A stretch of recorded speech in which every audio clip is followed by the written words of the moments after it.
مساء الخير. النهاردة كلامي موجه للسيدات والبنات عموما. صديقتي المستمع، أصدق محامي الشارع، يا رب تكون بخير دايما. النهاردة هنتكلم عن التهديد والابتزاز عن طريق استخدام مواقع التواصل الاجتماعي.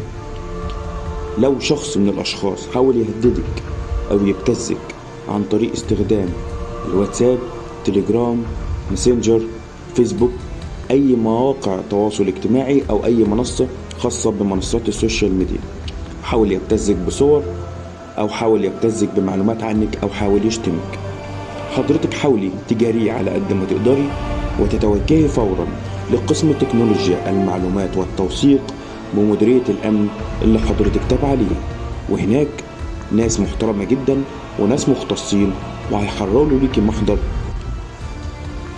بيتاخد برنتات بينك وبين الشخص التاني، والبرنتات دي بتتبعت برقم أحوال إلى اسم الشرطة اللي حضرتك تابع ليه، واسم الشرطة بدوره بيبعتوا للنيابة العامة لاتخاذ شؤونها حول التحقيق في هذه الواقعة. وبعد ما النيابة العامة بتتخذ شؤونها في التحقيق بيتم إرسال المحضر إلى المحكمة الاقتصادية وبيتم حكم بالحبس أو الغرامة على المتهم. صديقتي العزيزة، أرجوكي ما تخافيش وخدي حقك بالقانون.